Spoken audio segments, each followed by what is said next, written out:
Under ideal circumstances, a kiss is a natural and beautiful expression of mutual affection, like a windmill high five, but more so. Under less than ideal circumstances, such as we find in certain video games, a kiss is more awkward than a giraffe on roller skates, what with the rudimentary animation, all the people standing nearby and staring, or how one of the kissers keeps their eyes open throughout. Oh no. Consider these 7 most awkward kisses in gaming history a guide on what not to do. Subscribe for a video like this every week, and beware of smoochy spoilers for the following games.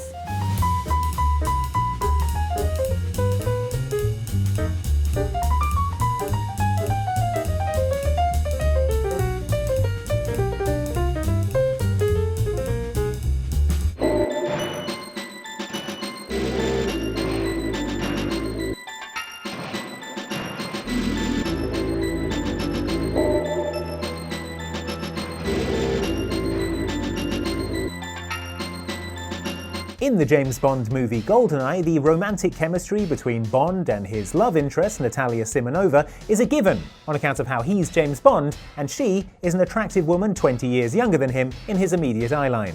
In the N64 video game GoldenEye 007, however, this romantic chemistry is less nailed on, for several reasons. For a start, James Bond now looks like this, and is less hunky super spy and more Timothy Dalton body pillow you'd send back for being too angular. Secondly, unlike the film, in the game, James Bond has to kill just an astonishing amount of people, which is very time-consuming and doesn't leave loads of time for romance.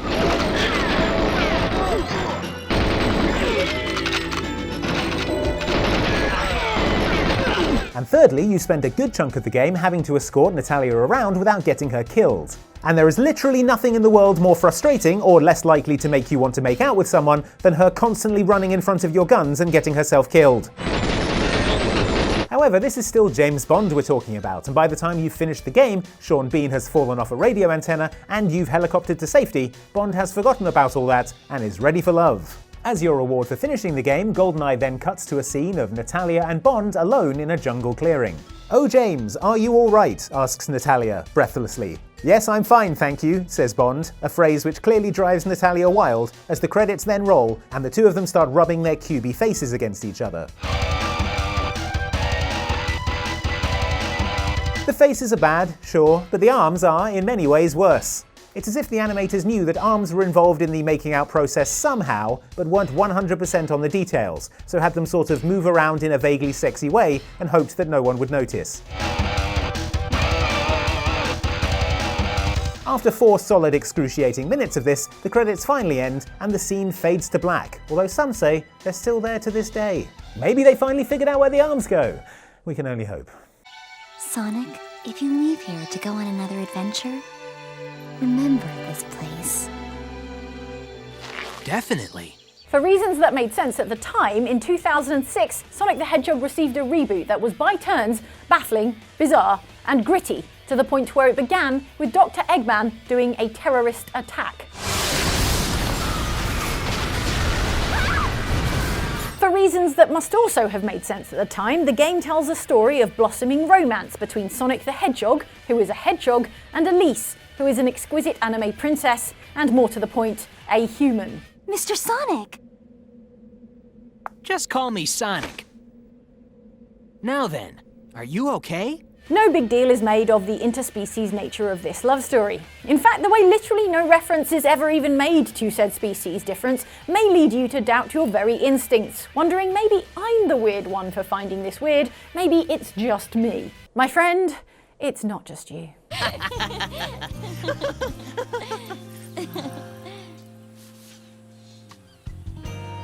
Nice smile. In the course of travelling through time, fighting Dr. Eggman, and going for long walks with his, again, human girlfriend, Sonic is attacked and killed by Mephiles, who appears to be a crystal hedgehog, but is actually the conscious mind of a malevolent sun god, and you know what? Don't worry about it.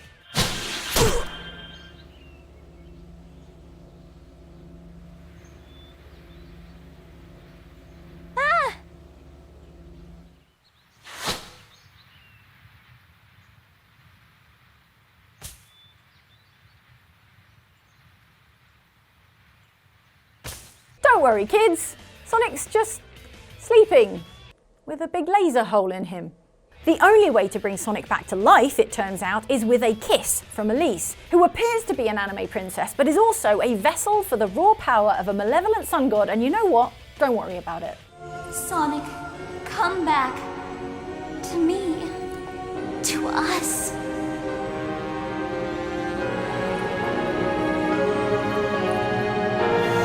As Princess Elise plants a life-giving kiss on the lipless maw of her hedgehog boyfriend, Knuckles watches on, thinking maybe I'm the weird one for finding this weird. Maybe it's just me.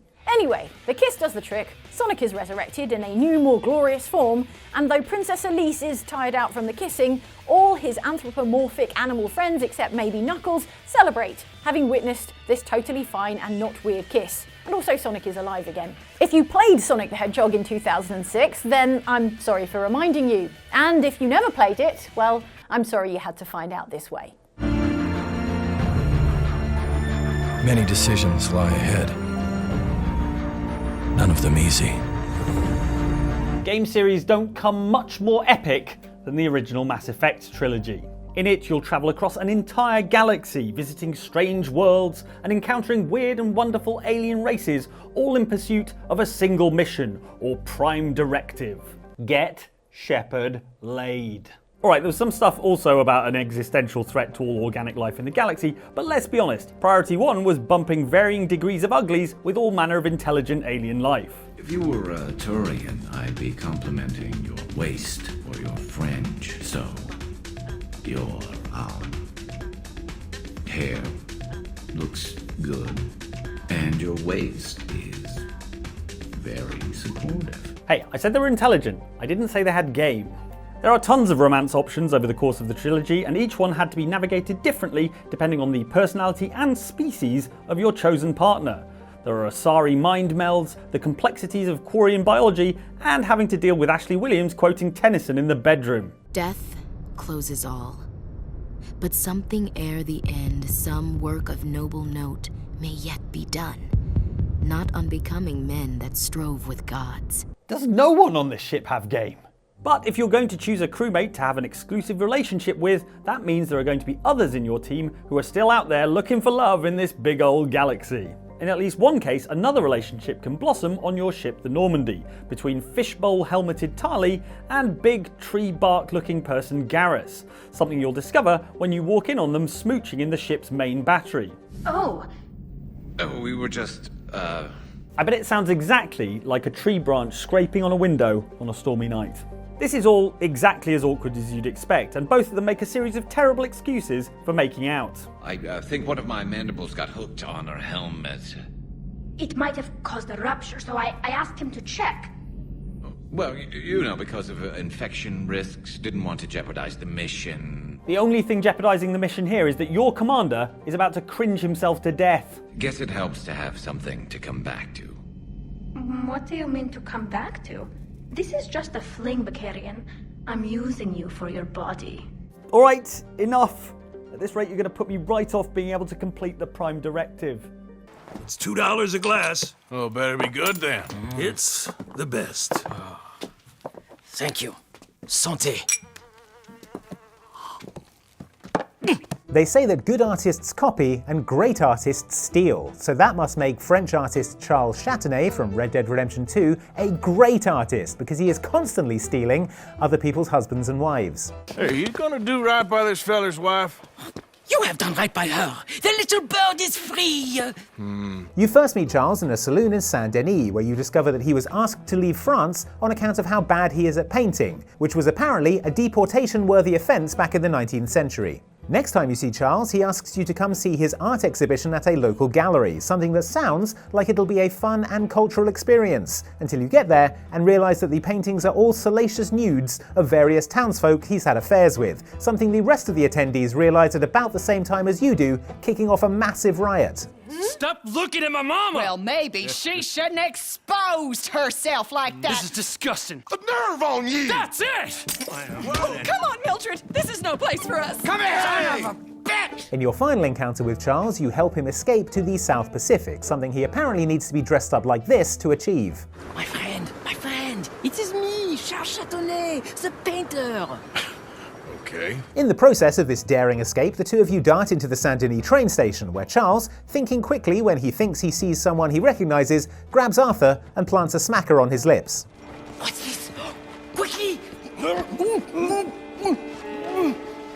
Now this is awkward for several reasons, not just because Arthur's clearly not into it or the loud sounds of theatrical distress that he's making, but also due to the fact that both we and Arthur actually like Charles quite a lot, and Arthur has tuberculosis. Now, I'm not saying that we definitely just handed Charles Châtenay a death sentence here with our brief game of tonsil tennis, but the chances aren't great of him making it to the South Pacific without a persistent cough and a looming sense of dread. Please do not do that again.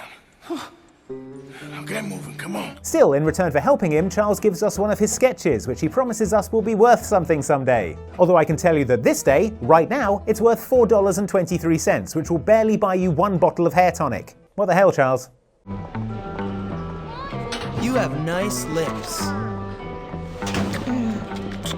Hey, Jimmy, did you ever play Chronicles and Gremlins? Over the course of your kissing career, any kisses you took part in at high school were unlikely to be among your finest work on account of all the teenage awkwardness and inexperience and the continued survival of your Tamagotchi weighing on your mind. But even your most awkward teen kiss can't compare to those of bullies Jimmy Hopkins, the 15-year-old new kid at Bulworth Academy boarding school, who is just trying to get through the day amidst hostile cliques, violent prefects, and mini-game-based schoolwork where he has to remove the guts of a frog, for instance. Despite, or perhaps because of looking like a small angry Bruce Willis, young Jimmy Hopkins has plenty of romantic prospects among his classmates, and the game lets him chat them up more or less whenever and wherever he finds them. Nice lip gloss. Combine this at-will socialising with the living, breathing open world of Bulworth Academy, and there's every chance Jimmy and his kissing partner will end up smooching by the lockers while everyone in range stares at them with open fascination. Awkward. As I expected. Yeah. Hi, Sheldon. Worse still, when a passing quest giver takes the opportunity to ignore the inexpert snogging going on in front of them to bug Jimmy about some non-kissing based objective. Now all we gotta do is get back to the library. And worse even than that, when there are multiple school bullies hovering nearby, politely waiting for the kissing to be over so they can have a turn at beating you up. Look at the pipsqueak go! Or maybe they're just lining up for a kiss of their own. Don't worry, fellas, there's plenty of Jimmy Hopkins to go around. Thank you for being my partner for this project. You're not the origami killer, Ethan. You're not responsible for those murders. I can prove it. That changes nothing. Saving Sean is all that matters now. In Heavy Rain, playable character Ethan Mars is trying to find his son Sean, who has been kidnapped by the Origami Killer, a notorious serial murderer who is also into intricate paper folding, because it's important to have hobbies. A few weeks ago, after one of our usual sessions, I found this on the floor.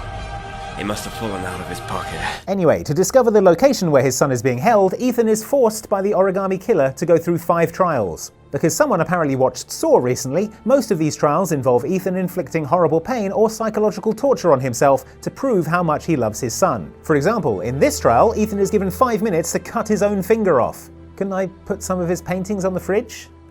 No? The next trial is even worse and involves him having to kill a man in cold blood. I'm a father too. But I have no choice. Or I could go to one of his school plays or something instead? No? Okay, murder it is. You'd think after the day he's had, Ethan wouldn't really be in the mood for love, right? Wrong, sucker, because that's when other playable character Madison comes back to the hotel room they're hiding out in, and then this happens. I think this is supposed to be a kiss, but, and I think this is totally fair considering he's down 1 finger and up 1 murder, Ethan sort of forgets how to do it and just smashes his wobbly open mouth against Madison's face for quite a while. Want to have another go at that, bud?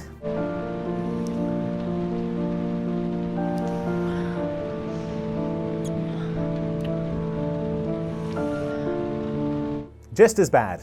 Worse, if anything. Man, I'm glad Sean is trapped in a rapidly filling storm drain and doesn't have to see this.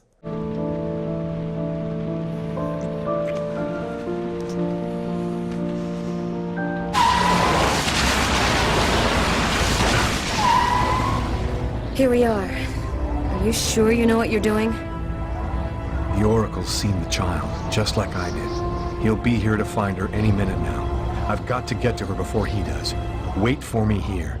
I won't be long. If you thought Heavy Rain's kiss was powerfully unromantic, then I regret to inform you that that game's director, David Cage, has previous. Fahrenheit, or Indigo Prophecy as it was known in the US, came out in 2005, 5 years before Heavy Rain, and tells a wild tale of ancient Mayan rituals, a mysterious apocalyptic global winter, and an old lady who turns out to be the internet. Perfect. You are no longer necessary, fool. I can now eliminate you for good.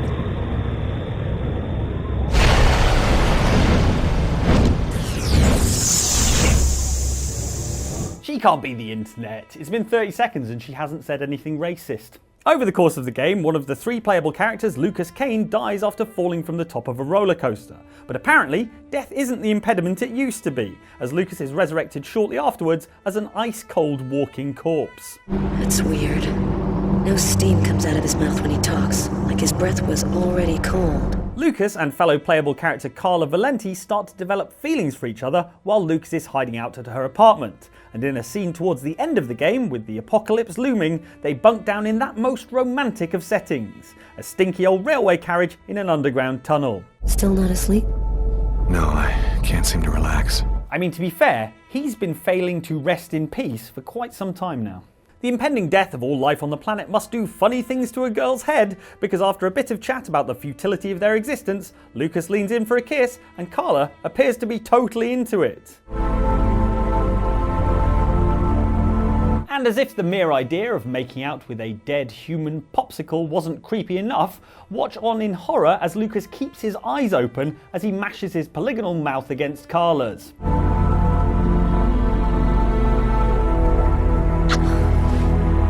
Frozen. Your lips are like ice. There is no way this could be less hot, both literally and figuratively. Be careful. I need you. Boy howdy, those were some awkward kisses. If you'd like to watch something different that contains almost no kissing, guaranteed, check out this video from Outside Extra, our sister channel. It's about the missable achievements that you could not be bothered to go back to get, so have a watch of that. Or how about this video from us here at Outside Xbox? Just last week we made a video about tragic zombies that you felt bad and guilty for killing, so that's fun times. Kissing in that one. No kissing that I recall in that one.